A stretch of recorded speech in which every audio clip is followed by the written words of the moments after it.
नमस्कार। आज हम बात कर रहे हैं भारतीय विमानन सुरक्षा की मौजूदा स्थिति पर।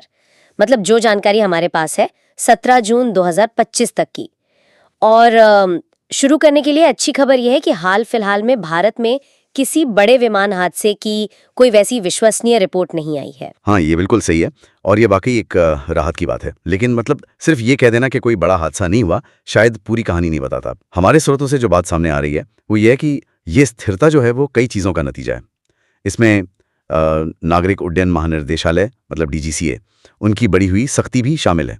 खासकर जो ये महामारी के बाद सुरक्षा प्रोटोकॉल को लेकर वो थोड़ा ज़्यादा सतर्क हुए हैं। हाँ, ये दिलचस्प है कि आप डीजीसीए की सख्ती की बात कर रहे हैं।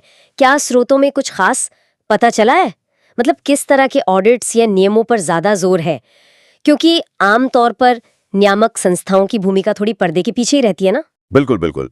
स्रोत यही बताते हैं कि डीजीसीए ने पिछले कुछ वक्त में जैसे एयरलाइंस की जो रख रखाव प्रक्रियाएं हैं, मेंटेनेंस प्रोसीजर्स और पायलटों के जो ट्रेनिंग मानक हैं उन पर औचक निरीक्षण मतलब रैंडम चेक्स वो बढ़ाए हैं। अच्छा। हाँ, और साथ ही क्रू के लिए जो उड़ान और ड्यूटी समय के नियम है, एफटीएल कहते हैं जिसे, उसको लेकर भी सख्ती बरती जा रही है ताकि वो जो थकान से जुड़े जोखिम होते हैं वो कम हो।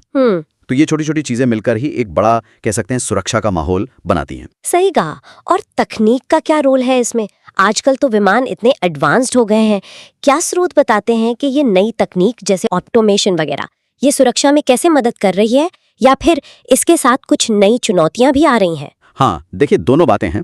स्रोत इस तरफ इशारा करते हैं कि जो ऑटोमेटेड सिस्टम्स हैं जैसे एडवांस्ड नेविगेशन है या टक्कर रोधी प्रणालियां हैं, एंटी कोलिजन सिस्टम्स, ये पायलट का काम आसान तो करते हैं, मानवीय भूल की गुंजाइश भी कम होती है। हाँ, वो तो है। लेकिन साथ ही इन सिस्टम्स पर बहुत ज्यादा निर्भरता और इनको ठीक से संभालने के लिए पायलटों की लगातार ट्रेनिंग ये एक चुनौती बनी हुई है। स्रोत इस पर भी जोर देते हैं कि जैसे उड़ान डेटा की निगरानी होती है, जैसे फ्लाइट रडार वगैरह। हाँ बिल्कुल, जैसे फ्लाइट रडार 24 जिस एडीएसबी तकनीक का इस्तेमाल करता है, उससे रुझानों का विश्लेषण करके जो संभावित सुरक्षा जोखिम है उनको पहले ही पहचानने में काफी मदद मिल रही है। तो ये सिर्फ ये नहीं है कि बड़े हादसे नहीं हो रहे, बल्कि एक लगातार चलने वाली प्रक्रिया है जिसमें नियम, तकनीक, ट्रेनिंग सब शामिल हैं। लेकिन क्या स्रोत किसी ऐसे एरिया की तरफ भी इशारा करते हैं जहां अभी भी मतलब ज्यादा ध्यान देने की जरूरत हो? शायद छोटे विमान या फिर ये जो बढ़ता हुआ हवाई यातायात है उससे जुड़ी चुनौतियां। हाँ, ये एक बहुत अहम सवाल है।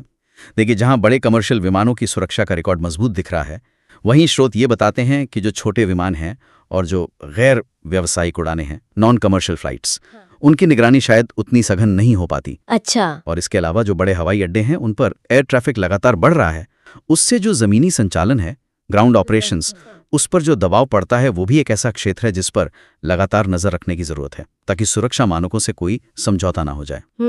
इंफ्रास्ट्रक्चर का विकास ट्रैफिक की रफ्तार से कदम मिलाए, ये हमेशा एक चुनौती रहती है ना? समझ गई। तो कुल मिलाकर तस्वीर ये है कि स्थिति नियंत्रण में तो लगती है, पर संतुष्ट होकर बैठने की गुंजाइश नहीं है। सुरक्षा एक लगातार चलने वाला प्रयास है। अगर कोई इस विषय पर और ताज़ा और पुष्ट जानकारी चाहे तो उन्हें कहाँ देखना चाहिए? कौन से स्रोत भरोसेमंद है? देखिए, सबसे पहले और सबसे महत्वपूर्ण तो है आधिकारिक जानकारी के लिए डीजीसीए इंडिया की वेबसाइट और उनकी घोषणाएं। ठीक है। इसके अलावा जो प्रमुख और विश्वसनीय समाचार संस्थान हैं जैसे NDTV, times of India, Hindustan times या द हिंदू, ये लगातार इस क्षेत्र को कवर करते हैं और आमतौर पर पुष्टि के बाद ही खबरें देते हैं। हाँ, ये जरूरी है। और जैसा हमने पहले भी जिक्र किया, फ्लाइट रडार 24 जैसी सेवाएं उड़ान की स्थिति पर नजर रखने के लिए उपयोगी हो सकती हैं। हालांकि दुर्घटनाओं की पुष्टि हमेशा आधिकारिक स्रोतों से ही करनी चाहिए, ये ध्यान रखना जरूरी है। बहुत बढ़िया। तो संक्षेप में कहें तो मौजूदा जानकारी यही है कि भारत में हाल में कोई बड़ी विमान दुर्घटना रिपोर्ट नहीं हुई है और इसके पीछे कई सक्रिय प्रयासों का योगदान लगता है। बिल्कुल। और ये जानना निश्चित रूप से आश्वस्त करने वाला है। हाँ, लेकिन जैसा कि हम अभी बात कर रहे थे, विमानन सुरक्षा सिर्फ हादसों की गिनती ना करने से कहीं ज्यादा है।